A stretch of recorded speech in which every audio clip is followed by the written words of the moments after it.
எல்லாருக்கும் வணக்கம்.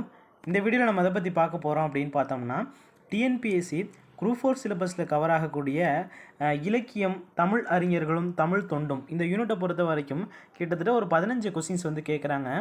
இதில் உவே சுவாமிநாத ஐயர் இருக்கார் இல்லையா, இவரை பற்றி தான் இந்த வீடியோவில் வந்து பார்க்க போகிறோம். உவேசாவை பொறுத்த வரைக்கும் ஸ்கூல் புக்கில் ஓல்டு புக்கில் 6th கவர் ஆவார். அதுமாரி வந்து பார்த்தீங்கன்னா நியூ புக்கில் 12th தமிழ் புக்கில் வந்து கவர் ஆவார். அது அன்னியில் இந்த கண்டென்ட் மட்டும் பத்தாது அப்படிங்கிறதுக்காக நம்ம வந்து பார்த்தீங்கன்னா கவர்மெண்ட் மெட்டீரியல் இருக்கு இல்லையா, அதில் இருக்கக்கூடிய கண்டென்ட்டையும் எடுத்து வச்சுருக்கோம். ஓகேவா, இது எல்லாத்தையும் கம்பைல் பண்ணி இந்த ஒரே வீடியோவில் வந்து பார்க்க போகிறோம். அதுக்கு முன்னாடி இந்த வீடியோவுக்கு லைக் பண்ணாதவங்க லைக் பண்ணிட்டு தொடர்ந்து இந்த வீடியோ வந்து பாருங்கள். ஓகேவா, ஓகே. இது வந்து பார்த்தோன்னா 6th ஓல்டு புக்கில் இருக்கக்கூடிய கண்டென்ட்டை இந்த கதைகள்லாம் நீங்கள் வந்து வாசி பார்த்துக்கோங்க. இதில் வந்து பார்த்தோம்னா உவேசா அவர்கள் வந்து ஓலைச்சுவடியை வந்து தேடி போவார். ஓகேவா, ஒருத்தர்கிட்ட போய் ஓலைச்சுவடி கேட்பார். அவர் ஆற்றுல கொண்டு போடுறதா சொல்லுவார். அவர் ஆற்றுல போட்டதுக்கப்புறம் அதை வந்து இவர் எடுத்துகிட்டு வருவார். அந்த கதையெல்லாம் அது கொடுத்துருக்காங்க. இந்த நிகழ்வு வந்து ஈரோடு மாவட்டத்தில் இருக்கக்கூடிய கொடுமுடி அப்படின்ற ஒரு ஊரில் நடைபெற்றது அப்படின்ற மாதிரி சொல்லப்படுது. அதான் இங்கே கொடுத்துருக்காங்க. ஓலைச்சுவடி எழுத்துக்களில் புள்ளி அப்படின்றது இருக்காது, ஒற்றை கொம்பு இரட்டை கொம்பு வேறுபாடு இருக்காது அப்படின்றத கொடுத்துருக்காங்க. பேரன அப்படின்றத வாசிக்கலாம், பேரன என்றும் வாசிக்கலாம். ஓகேவா, அதாவது அப்படின்றது புள்ளி வந்து இருக்காது. ஓகேவா, ஒற்றை கொம்பு ரெட்டை கொம்பு வேறுபாடு அப்படின்றது இருக்காது. முன்னும் பின்னும் உள்ள வரிகளை வைத்து நம்ம வந்து அதுக்கேற்றாப்புல பொருள் வந்து கண்டுபிடிச்சிக்கணும் அப்படின்ற மாதிரி கொடுத்துருக்காங்க. குறிஞ்சிப்பாட்டு என்னும் சுவடியை அச்சில் பதிப்பதற்காக எழுதி கொண்டிருந்தார். அச்சுவடியின் 99 வகையான பூக்களுடைய பெயர்கள் வந்து இருக்கும். அதில் வந்து பார்த்தோன்னா 96 பூக்களுடைய பெயர்கள் மட்டும்தான் கடைஞ்சிருக்கும். இருந்தாலுமே வந்து பார்த்தோன்னா அதை அவரை பதிப்பிக்காமல் மிச்சம் இந்த 3 பூக்களுக்காக வந்து பார்த்தோன்னா பயங்கரமாக அவர் தேடி இது பண்ணியிருப்பார் அப்படின்ற மாதிரி சொல்லியிருக்காங்க. இங்கே அவருடைய பதிப்பித்த நூல்கள்லாம் வந்து கொடுத்துருக்காங்க. ஓகேவா, இதை வந்து பார்த்தோன்னா இன்னும் தெளிவாக வந்து கவர்மெண்ட் மெட்டீரியலில் வந்து கொடுத்துருப்பாங்க. சரி, ஓகே, ஜஸ்ட்டு பார்த்துக்கலாம். 8 தொகை, 10 பாட்டு, சீவக சிந்தாமணி, சிலப்பதிகாரம், மணிமேகலை, புராணங்கள், உலா, கோவை, தூது, வெண்பா நூல்கள், அந்தாதி, பரணி, மும்மணி கோவை, இரட்டை மணி மாலை, பிற பிரபந்தங்கள், இதெல்லாம் வந்து பார்த்தீங்கன்னா உவேசா பதிப்பித்த நூல்கள். ஓகே, அவர் பிறந்த ஊர் வந்து திருவாரூர் மாவட்டத்தில் இருக்கக்கூடிய உத்தமதானபுரம். அவருடைய இயற்பெயர் வந்து வேங்கட ரத்தினம். அவருடைய ஆசிரியர் பெயர் வந்து மகாவித்வான் மீனாட்சி சுந்தரனார் தான் வந்து பார்த்தீங்கன்னா உவேசா அவர்களுடைய ஆசிரியர். அவருடைய ஆசிரியர் அவருக்கு வைத்த பெயர் வந்து சுவாமிநாதன். ஆனால் அவர் உத்தமதானபுரம் வெங்கட சுப்புவின் மகனார் சுவாமிநாதர் என்பதன் சுருக்கமாகவே உவேசா என்று அழைக்கப்பட்டார். இவர் வந்து 19/8/1855 பிறந்த அவர் 28/4/1942 இயற்கை எய்தினார் அப்படின்ற மாதிரி சொல்லப்படுது. தன்னுடைய வாழ்க்கை வரலாற்றை ஆனந்த விகடன் அப்படின்ற ஒரு இதழில் தொடராக வந்து எழுதினார். உவேசா வந்து தன்னுடைய வாழ்க்கை வரலாற்றை எந்த இதழில் வந்து தொடராக எழுதினார்னா ஆனந்த விகடன். ஓகே, அது வந்து என் சரிதம் அப்படின்ற ஒரு பெயரில் வந்து நூலாக வெளியிட்டாங்க. என் சரிதம் அப்படின்ற ஒரு பெயரில் வந்து நூலாக வெளியிடப்படுறதுக்கு. ஓகேவா, தன்னுடைய வாழ்க்கை வரலாற்று நூலாக ஆனந்த விகடன் அப்படின்ற ஒரு இதழில் வந்து தொடராக வந்து எழுதியிருக்காரு. அது வந்து என் சரிதம் என்னும் பெயரில் வந்து நூலாக வெளிவந்தது அப்படின்ற மாதிரி சொல்லப்படுது. ஓகே, அடுத்து உவேசா அவர்களை பொறுத்த வரைக்கும் 1942 நிறுவப்பட்ட டாக்டர் உவேசா நூல் நிலையம், அவருடைய பேரில் வந்து உவேசா நூல் நிலையம் வந்து நிறுவியிருக்காங்க 1942. சென்னையில் உள்ள பெசன்ட் நகரில் தொடர்ந்து செயல்பட்டு வருகிறது. இது வந்து சென்னையில் இருக்கக்கூடிய பெசன்ட் நகரில் தொடர்ந்து செயல்பட்டு வருகிறது அப்படின்ற மாதிரி சொல்லப்படுது. உவேசா அவர்களின் தமிழ் பள்ளிகளை வெளிநாட்டு அறிஞர்களான ஜியு போப்பு, சூலியன் வின்சோன் ஆகியோர் வந்து பெரிதும் பாராட்டியுள்ளனர்னு சொல்லப்படுது.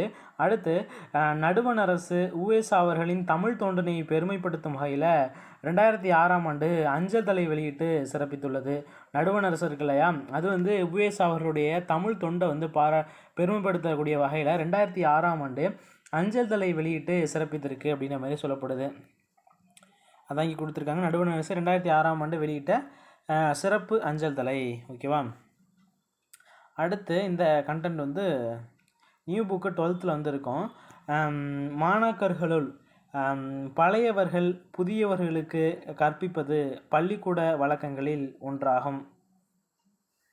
ஒவ்வொரு நாளும் பாடங்கள் முடிந்தவுடன் பிள்ளைகளை வீட்டிற்கு அனுப்பும்போது அவர்களது ஞாபக சக்தியை விருத்தி செய்வதற்காக ஒவ்வொருவருக்கும் பூ, மிருகம், பட்சி, ஊர் இவற்றின் பெயர்களில் வகைக்கு ஒவ்வொன்றை உபாத்தியாயர் சொல்லி அனுப்புவார். உபாத்தியாயர்னா ஆசிரியர்னு அர்த்தம். அந்த பெயர்களை மறுநாள் மறவாமல் வந்து சொல்ல வேண்டும். பள்ளிக்கூடத்திற்கு காலையில் 5 மணிக்கே வந்துவிட வேண்டுமாகையால் பிள்ளைகள் வந்து பெரியவர்களை அழைத்து வருவதே வழக்கம். முதலில் வருபவனை வேத்தான் என்று சொல்வார்கள். மற்றவர்களை விட வேறான தனிப்பெருமை உடையவன் என்பது அதோடைய பொருள். வேத்தான் அப்படிங்கிறது ஓகேவா, மற்றவர்களை விட வேறான தனிப்பெருமை உடையவன் அப்படின்றது இதோடைய பொருளாம் வேத்தான் அப்படின்னு. அடுத்து பிள்ளைகளுக்கு மணல்தான் ஸ்லேட்டின் நிலையில் இருந்தது. பிள்ளைகளுக்கு மணல் அப்படிங்கிறது தான் ஸ்லேட்டோடைய நிலையில் வந்து இருந்தது தான். அதுமாரி வந்து பார்த்தோன்னா பனை ஏடு தான் புத்தகமாக இருந்துச்சு. அதுமாரி எழுத்தாணி தான் பேனாக வந்து இருந்தது. இதை வந்து உவேசா அவர்கள் வந்து சொல்லியிருக்காரு. அடுத்து உயிர்மாட்சி என்னும் தலைப்பில் தொகுக்கப்பட்ட உவேசாவின் இலக்கிய கட்டுரையிலிருந்து எடுத்தாளப்பட்டுள்ளது. உவேசா உடைய இலக்கிய கட்டுரை உயிர்மாட்சி என்னும் தலைப்பில் தொகுக்கப்பட்ட உவேசாவின் இலக்கிய கட்டுரையிலிருந்து எடுத்தாளப்பட்டது. இது இந்த 12th புக்கில் இருக்கக்கூடிய சில கண்டென்ட் வந்து இருக்கும், வேணா போய் பார்த்துக்கோங்க.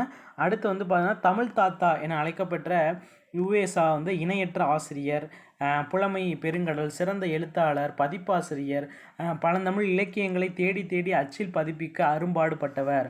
அடுத்து இதில் முக்கியமானது மகாம கோபாத்தியாய, திராவிட வித்யா பூஷணம், தசினாத்திய கலாநிதி உள்ளிட்ட பட்டங்களை பெற்றவர். இந்த பட்டங்கள்லாம் யாருக்கு அப்படின்னா யார் அழைக்கிறாங்க அப்படின்னா தமிழ் தாத்தா அப்படின்னு அழைக்கப்படக்கூடிய உவேசாவுடைய பட்டங்கள் ஓகேவா. கும்பகோணம் அரசு கலைக்கல்லூரிகளிலும் சென்னை மாநில கல்லூரியிலையும் தமிழ் ஆசிரியராக பணியாற்றியவர். 1932ஆம் ஆண்டு சென்னை பல்கலைக்கழகத்தினால் டாக்டர் பட்டம் பெற்ற பெருமைக்குரியவர். சென்னை பல்கலைக்கழகத்தினால் டாக்டர் பட்டம் பெற்ற பெருமைக்குரியவர். எந்த ஆண்டு? 1932ஆம் ஆண்டு. அவரது திருவுருவ சிலை சென்னை மாநில கல்லூரியில் வங்கக்கடலை நோக்கி நிற்கும் வண்ணம் நிறுவப்பட்டுள்ளது. உவேசா அவர்களுடைய திருவுருவச் சிலை வந்து சென்னை மாநில கல்லூரியில் வங்கக்கடலை நோக்கி நிற்கும் வண்ணம் நிறுவப்பட்டுள்ளது. சென்னையில் திருவான்மையூரில் இவர் பெயரால் உவேசா நூலகம் அமைந்துள்ளது. உவேசா நூலகம் அப்படின்றது சென்னை திருவான்மையூரில் வந்து இருக்கிறதா சொல்லப்படுது. அடுத்து நம்ம பார்க்கக்கூடியது கவர்மெண்ட் மெட்டீரியலில் இருக்கக்கூடிய கண்டென்ட். அதே தான் ஸ்கூல் புக்கில் இருக்கக்கூடிய கண்டென்ட் தான் ரிப்பீட்டடாக வந்து கொடுத்துருப்பாங்க, ஜஸ்ட்டு பார்த்துக்கலாம். இவருடைய இயற்பெயர் வந்து வெங்கடரத்தினம். இவருடைய ஊர் வந்து திருவாரூரில் இருக்கக்கூடிய உத்தம தானபுரம். பெற்றோர் வந்து வெங்கட சுப்பையர். இவர் காலம் வந்து 1855லேருந்து 1942 வரையும். சிறப்பு பெயர் பொறுத்த வரைக்கும் தமிழ் தாத்தா, மகாம கோபாத்தியாய, திராவிட வித்யா பூஷணம், தட்சிணாத்திய கலாநிதி. அடுத்த ஆசிரியரை பொறுத்த வரைக்கும் இவருடைய ஆசிரியர் மகாவித்வான் மீனாட்சி சுந்தரனார் ஓகேவா, சுந்தரம் பிள்ளை. இவருடைய சிறப்புகளை பொறுத்த வரைக்கும் ஆசிரியர் மீனாட்சி சுந்தரனார் உவேசாவுக்கு வைத்த பெயர் என்ன அப்படின்னா சுவாமிநாதர் அப்படின்ற ஒரு பெயரை வந்து மீனாட்சி சுந்தரனார் அவர்கள் வந்து இவருக்கு வச்சுருக்காரு. உத்தமதானபுரம் வெங்கட சுப்புவின் மகனார் சுவாமிநாதன் என்பதன் சுருக்கம்தான் உவேசா அப்படின்றது. ஓலைச்சுவடைகளை ஆற்றில் இருந்து எடுத்த இடம், அதான் நம்ம 6th புக்கில் வந்து பார்த்தோம் இல்லையா, ஈரோடு மாவட்டம் கொடுமுடி. யார் காப்பார் என்றது தமிழன்னை ஏங்கிய போது நான் காப்பேன் என்று எழுந்தவர் யார் அப்படின்னு பார்த்தோம்னா உவேசா. இது வந்து ப்ரீவியஸ் இயர் கொஸ்டினில் கூட கேட்டிருக்காங்க. அடுத்து இதில் முக்கியமான கண்டென்ட் வந்து 1942ஆம் ஆண்டு உவேசா நூல் நிலையம் சென்னை பெசன்ட் நகரில் வந்து தொடங்கப்பட்டுள்ளது. உவேசா நூல் நிலையம் வந்து சென்னை பெசன்ட் நகரில் 1942ஆம் ஆண்டு தொடங்கப்பட்டுள்ளது. 2006 நடுவண் அரசு அஞ்சுதலை வெளியிட்டுள்ளது. 5 ரூபாய் அஞ்சல் தலையை வந்து நடுவண் அரசு வந்து வெளியிட்டிருக்கு 2006ஆம் ஆண்டு.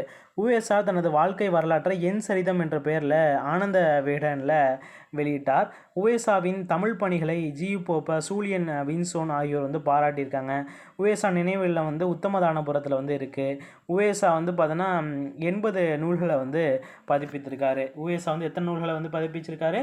80 நூல்களில். 8 தொகையில் 8 நூல், 10 பாட்டில் 10 நூல், சீவகசிந்தாமணியில் 1, சிலப்பதிகாரத்தில் 1, மணிமேகலையில் 1, புராணங்கள் 12, உலா வந்து பார்த்தோம்னா 3, கோவை 6, தூது 6, வெண்பா நூல்கள் 13, அந்தாதி 3, பரணி 2, மும்மணி கோவை 2, இரட்டை மணிமாலை 2, பிற பிரபந்தங்கள் 4, டோட்டலாக வந்து பார்த்தோன்னா 80 நூல்களை வந்து இவர் பதிப்பிச்சிருக்காரு. இதில் முக்கியமான பாயிண்ட் என்னென்னா, உவேசா முதல்ல பதிப்பித்த நூல் எதுன்னு கேட்பாங்க. இதுக்கான ஆன்சர் சீவக சிந்தாமணி. உவேசா முதல்ல பதிப்பித்த நூல் எது? சீவக சிந்தாமணி. ஓகேவா? இதை நம்ம எக்ஸ்ட்ரா படிக்கக்கூடிய மேட்ரு. மற்ற எல்லாமே வந்து பார்த்தோன்னா ஸ்கூல் புக்கில் இருக்கக்கூடிய விஷயங்கள் தான்.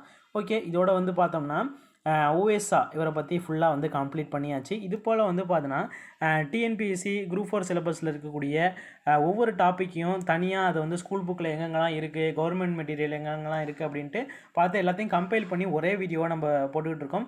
இது வந்து உங்களுக்கு ரிவிஷனுக்கு கண்டிப்பாகவே யூஸ்ஃபுல்லாக இருக்கும் அப்படின்னு நினைக்கிறேன். இது போல் வந்து பார்த்தோம்னா தொடர்ந்து வீடியோஸ் தெரிஞ்சுக்கணும்னு நினச்சிங்கன்னா மறக்காம நம்ம சேனலை சப்ஸ்கிரைப் பண்ணி வச்சுக்கோங்க. ஓகேவா?